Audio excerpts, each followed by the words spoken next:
Assalamualaikum warahmatullahi wabarakatuh. Halo teman-teman, perkenalkan saya Diska Fitri Arianto dari Program Studi Pendidikan Matematika 2023A dengan NIM 130162305. Pada video kali ini, saya akan membahas bagaimana cara menentukan nilai maksimum dari soal cerita menggunakan metode grafik berbantuan GeoGebra. Adapun capaian perkuliahan program linear pada video kali ini yaitu menentukan nilai maksimum dan nilai minimum menggunakan metode grafik berbantuan software GeoGebra. Langsung saja kita masuk ke soal ceritanya. Di sini diketahui Ibu Dewi adalah seorang pedagang yang memproduksi lontong dan ketupat setiap hari. Dalam proses produksinya, ia menghadapi beberapa keterbatasan, di antaranya keterbatasan persediaan beras, keterbatasan waktu memasak, keterbatasan tenaga, dan keterbatasan jamur yang dimilikinya. Ada juga informasi mengenai keuntungan dari setiap lontong dan keuntungan dari setiap ketupat. Kita diminta untuk menentukan banyaknya lontong dan ketupat yang harus diproduksi setiap hari agar Ibu Dewi memperoleh keuntungan maksimum. Nah, untuk menyelesaikan permasalahan ini, langkah pertama yang dapat kita lakukan adalah mengidentifikasi informasi yang ada pada soal. Contohnya itu mengenai keterbatasan. Untuk keterbatasan yang pertama itu kan mengenai persediaan beras. Di sini diketahui bahwa lontong itu memerlukan 300 gram beras.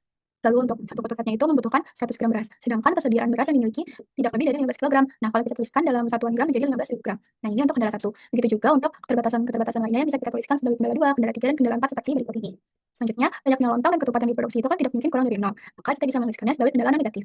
Nah, untuk keuntungan dari setiap lontong dan ketupatnya itu kita bisa tuliskan sebagai fungsi tujuan. Dan nantinya kita akan memaksimalkan total keuntungan. Selain menuliskan informasinya seperti ini, kita juga bisa menuliskannya ke dalam bentuk tabel seperti ini. Nah, apabila kita sudah mengidentifikasi dan menuliskan informasinya, kita bisa mengubahnya ke dalam model matematika. Yang pertama, kita bisa memisahkan variabel-variabelnya terlebih dahulu. Di sini saya memisahkan variabel X sebagai banyaknya lontong, lalu variabel Y sebagai banyaknya ketupat.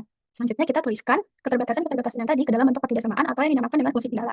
Ini untuk fungsi kendala yang pertama itu 300X ditambah 100 Y kurang lebih sama dengan 15.000. Dan selanjutnya untuk fungsi kendala kedua, fungsi kendala 3, dan fungsi kendala keempat.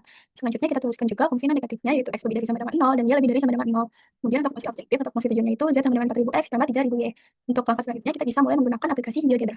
Di sini saya menggunakan GeoGebra Classic 6 dengan membuka 3 jendela, yaitu jendela aljabar, jendela grafik, dan juga jendela untuk menampilkan soalnya. Jika teman-teman ingin menampilkan soalnya, bisa pilih yang slider, lalu pilih teks atau image. Nah, kita akan melanjutkan langkah penyelesaian dari soal cerita yang tadi.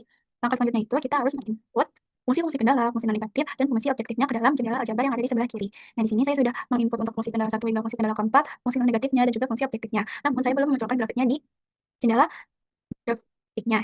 Nah, jika teman-teman sudah menginput dan ingin menampilkan grafiknya, bisa klik saja yang bulat ini. Nah, ini adalah grafik untuk fungsi kendala 1, lalu juga untuk fungsi kendala 2, dan fungsi seterusnya. Nah, jika teman-teman ingin mengganti warnanya agar terlihat bervariasi, bisa pilih yang titik 3 ini, lalu pilih settings, dan tarik aja agar terlihat, lalu pilih yang color. Misalkan mau diganti ke warna hijau. Nah, ini adalah grafik untuk fungsi kendala kedua. Begitu juga seterusnya untuk fungsi-fungsi yang lainnya. Fungsinya sudah diinput dan grafiknya sudah terlihat semua, selanjutnya kita akan menentukan daerah penyelesaian pada grafik ini. Caranya itu kita bisa menggunakan irisan dari fungsi-fungsi kendala dan juga fungsi non negatifnya. Jika menggunakan GeoGebra, kita bisa menginput lalu pilih yang keyboard. Nah, di sini perlu diperhatikan untuk fungsi-fungsi kendalanya itu kan dinamai dengan A, B, C, D, lalu fungsi non negatifnya itu dinamai dengan E dan F. Maka kita bisa mengetikkan A, lalu untuk irisan kita bisa menggunakan yang ini, A iris B, iris C, iris D, iris E, dan iris F. Lalu enter. Nah, di sini saya mau mengubah warnanya terlebih dahulu agar terlihat. Nah, terlihat yang berwarna pink ini adalah daerah penyelesaiannya. Selanjutnya kita harus menentukan koordinat dari titik-titik pojok yang ada di daerah penyelesaian ini. Caranya itu ada dua. Kita bisa menggunakan intersect, lalu kita juga bisa menggunakan vertex. Namun untuk memudahkan dan mengefisiensikan waktu, kita bisa menggunakan irisan dari daerah penyelesaiannya. Karena daerah penyelesaiannya itu dinamai dengan G, maka kita bisa tulis vertex ke kurung G, tutup kurung, lalu enter. Nah, akan secara otomatis memunculkan titik-titiknya beserta koordinatnya.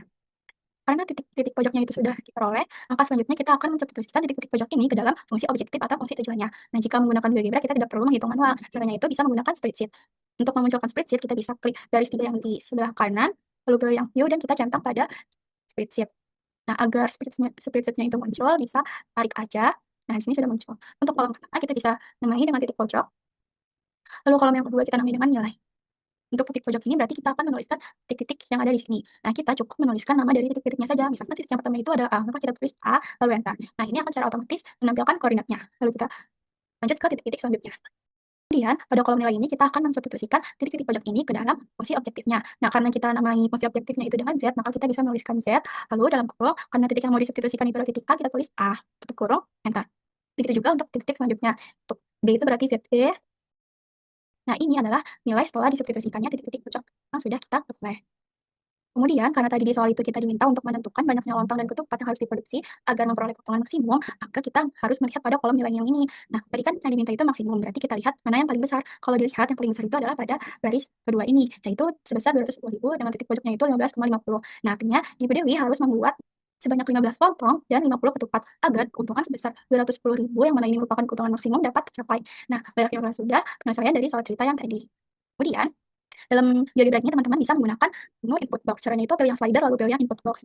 Di sini teman-teman bisa menuliskan fungsi-fungsi kendala dan juga fungsi negatifnya. Misalkan teman-teman mau menuliskan untuk fungsi kendala satu dan mau diletakkan di sebelah sini. Sampai saja dan nanti akan muncul caption dan juga link objeknya. Untuk fungsi kendala satu itu bebas mau dinamai apa aja. Di sini saya menamai dengan K1.